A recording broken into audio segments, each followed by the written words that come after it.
Atenção! Se você queria a oportunidade de ingressar na comunidade fechada, ela está sendo dada hoje.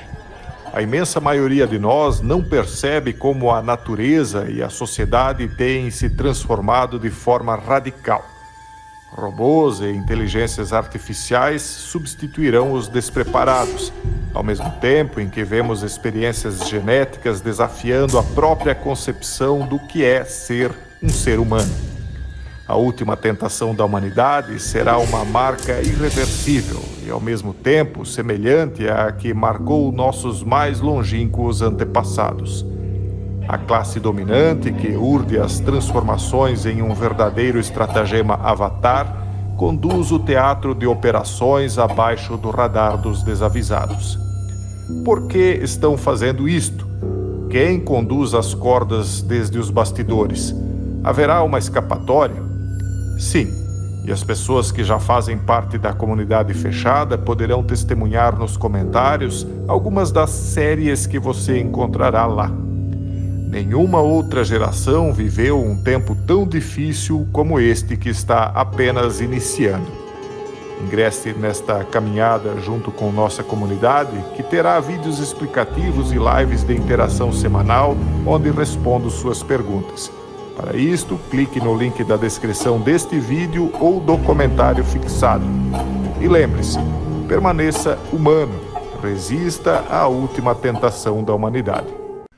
Olá pessoal, sejam bem-vindos ao canal Geopoliticando e vamos direto ao assunto. Apesar das ameaças do Irã de atacar Israel, isso não aconteceu na data de ontem e aparentemente a coisa vai se postergar, talvez até que caia no esquecimento.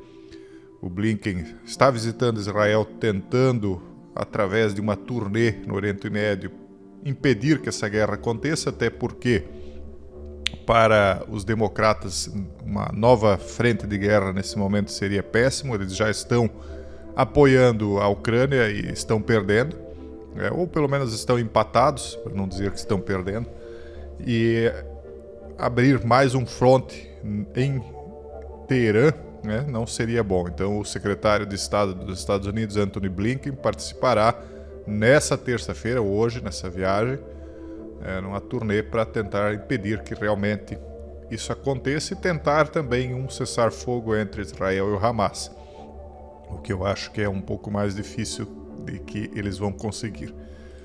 Enquanto isso, um ministro israelense levou os judeus para orar no Monte do Templo, desafiando o status quo. Eu não sei se vocês sabem, mas o Monte do Templo, depois da Guerra dos 6 Dias, ele acabou retornando para as mãos do governo israelense, que acabou cedendo depois o local para autoridades religiosas islâmicas, para evitar que o conflito se alargasse. E aí foram colocados policiais no local para impedir que os judeus adentrassem na região do Monte do Templo, para evitar o acirramento dos ânimos. Mas, apesar disso, o Ben-Gvir, que é o ministro do atual governo do Netanyahu, ele levou 1000 pessoas junto com ele para adentrar na região proibida, e como eram muitas pessoas, o policiamento não conseguiu barrar, ficou sobrecarregado e eles acabaram adentrando no local, e isso acaba sendo um motivo de irritação para as autoridades islâmicas, até de uma certa maneira uma provocação.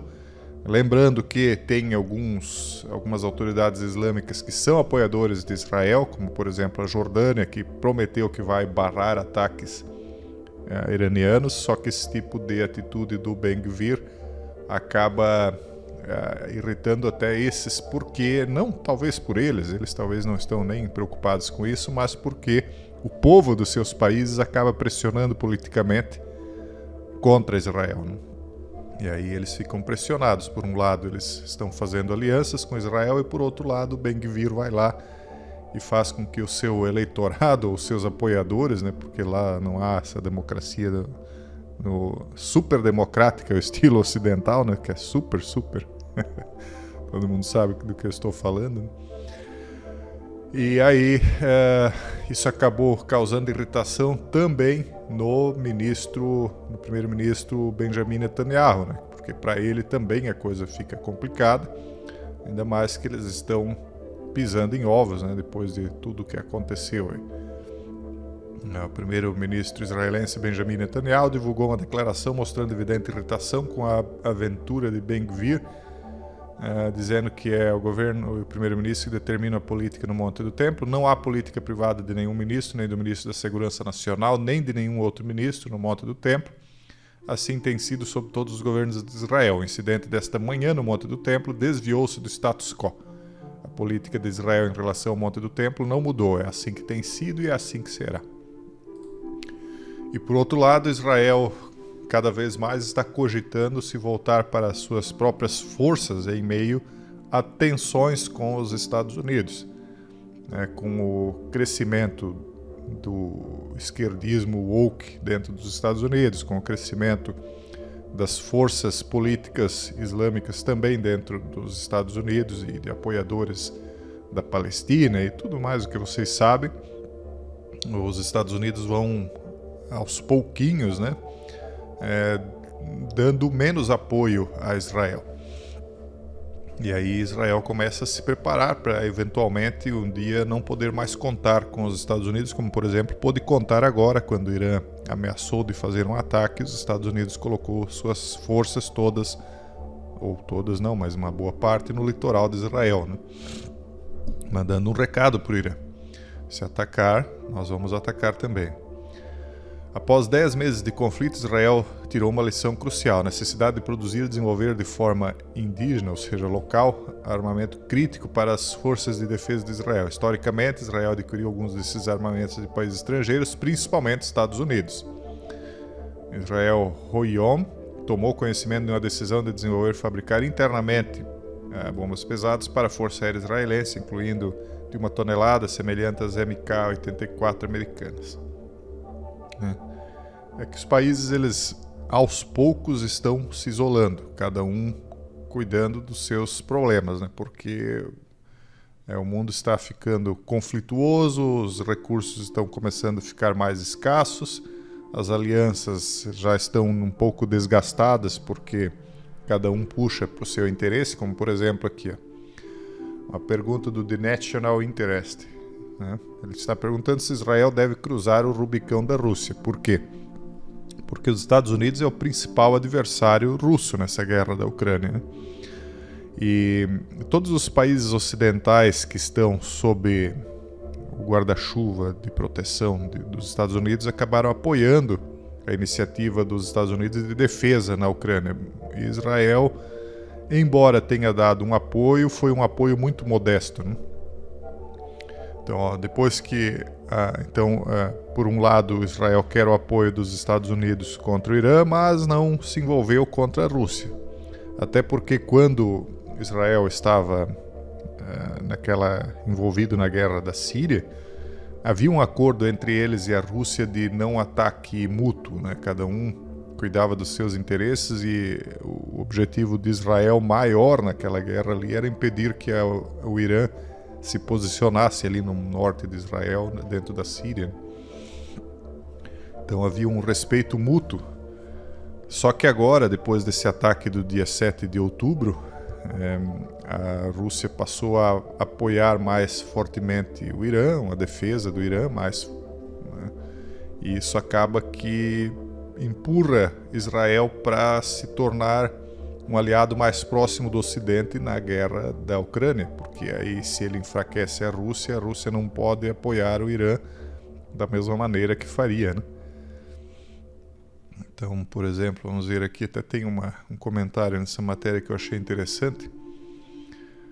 Enquanto a parceria russo-iraniana que começou na Síria agora se expandiu para a Ucrânia e além, durante a primeira década e meia do século XXI, apesar de abrigar queixas semelhantes sobre os contornos do sistema internacional dominado pelo Ocidente, o Irã e a Rússia adotaram abordagens diferentes para corrigi-las.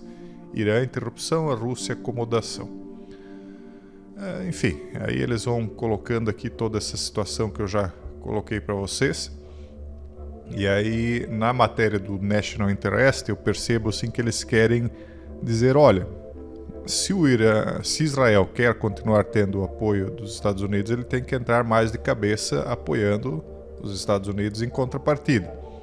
Porque nesse parágrafo aqui eles dizem assim, dada essa arquitetura geopolítica, Israel deveria considerar pelo menos entrar, se não cruzar completamente o Rubicão, e começar a apoiar mais ativamente a Ucrânia contra a Rússia no médio prazo.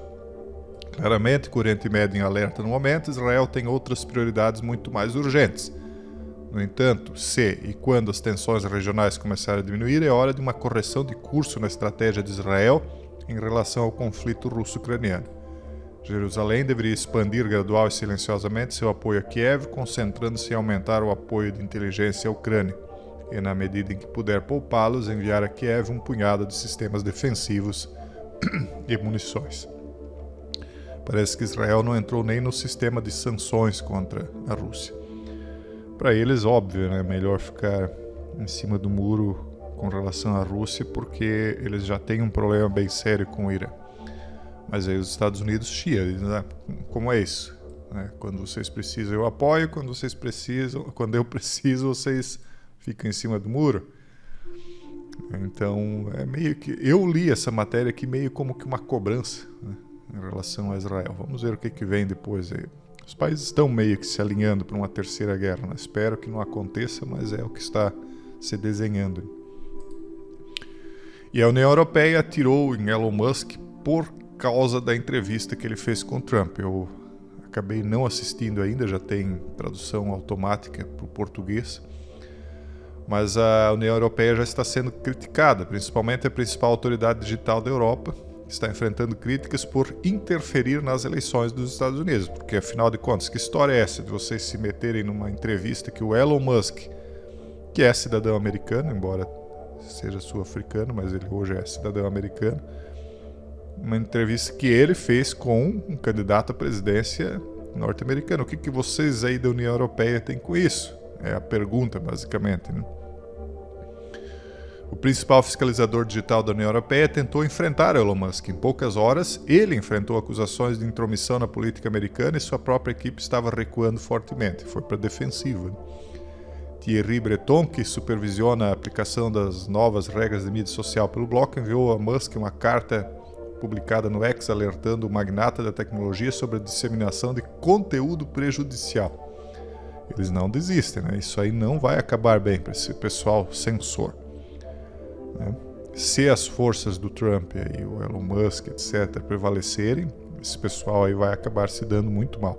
Aliás, o Ocidente já está se dando mal por conta dessa divisão tão forte que está acontecendo, onde eles simplesmente querem calar um lado, porque aquilo que esse lado diz, supostamente teria conteúdo prejudicial. Prejudicial o quê? As políticas liberais, woke, esquerdistas.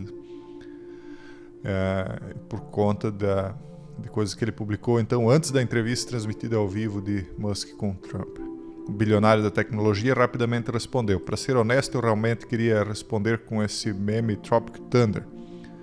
Musk escreveu para seus quase 200 milhões de seguidores no X. E não é qualquer pessoa que está seguindo o Musk, né? Geralmente são pessoas que têm outras milhares ou milhões de pessoas seguindo também. Então isso repercute, no final, repercute para o mundo inteiro.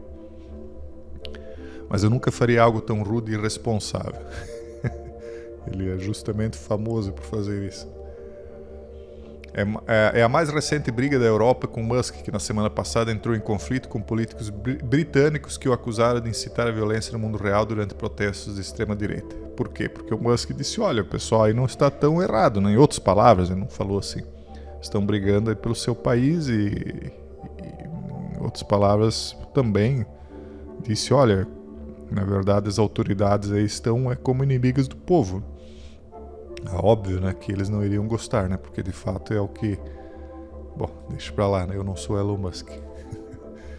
E por falar em intervenção, né, na política norte-americana não pode interferir, mas os Estados Unidos e a oposição venezuelana estão pressionando o Maduro a ceder. Mais uma vez, eu não defendo aqui o Maduro, eu acho que ele tem de cair fora do cargo mesmo, porque já causou dor e sofrimento demais. Só que os Estados Unidos estão interferindo, não os Estados Unidos, né? Um grupo aí que tem um poder muito grande dentro dos Estados Unidos e que faz e desfaz o que quer no mundo inteiro, né?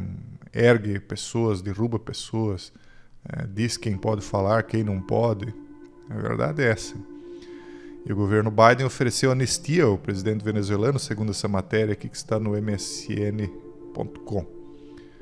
O governo Biden ofereceu anistia ao presidente venezuelano Nicolás Maduro em troca de sua renúncia ao poder. Só se ele fosse louco para aceitar, né? Porque o Gaddafi meio que aceitou um acordo, né? Era outro maluco também, outro louco. Mas ele era, além de tudo, não foi muito esperto. Ele aceitou o acordo lá, não, está tudo bem, está tudo em paz. E vocês viram como é que ele acabou, né, quando ele baixou a guarda. Então quem é que vai acreditar, né, em aceitar a anistia desse pessoal aí? Enfim, eles ofereceram anistia em troca de sua renúncia ao poder, já que surgem evidências esmagadoras de que ele perdeu a eleição no mês passado, disse o Wall Street Journal no domingo. As contagens oficiais de votos coletados pela oposição mostram que seu candidato Edmundo González Urrutia derrotou Maduro de forma esmagadora na eleição de julho. Isso é óbvio, né? Qualquer um vê que ele perdeu, né? A maior parte do país já, uma boa parte dos cidadãos, aliás, da Venezuela já saíram de lá porque não aguentam mais, né? Pobreza e a desgraça que está o país. E ele não larga o poder, né? Porque se largar, imagine, né? O mundo inteiro quer o couro do cidadão. Então isso que dá, né? Quando a pessoa impõe demais o que ela quer, né? Quando vê, ela está cercada, né? Porque as pessoas, por menos poder que têm, um pouquinho têm, e vão se juntando e vão fazendo um cerco. Quando vê, o Todo-Poderoso cai. Mas enfim, esse é o mundo em que nós vivemos. Essa questão de anistia, duvido que ele aceite, porque isso que dá também esse grupo político aí que está no poder no mundo perder a credibilidade do jeito que perderam. Eles fizeram até o dólar perder a credibilidade. Por quê? Porque eles jogam de uma maneira muito suja, e até mesmo na guerra tem de ter honra, né? Porque se você não tem honra, ninguém mais acredita na sua palavra. Então talvez, né? Ele até aceitaria anistia caso ele soubesse que realmente a palavra deles seria cumprida. Mas quem não tem honra não tem nada. Enfim, vamos continuar acompanhando o que acontece e deixando vocês atualizados na medida do possível. Um forte abraço a todos e até o próximo vídeo, se Deus quiser.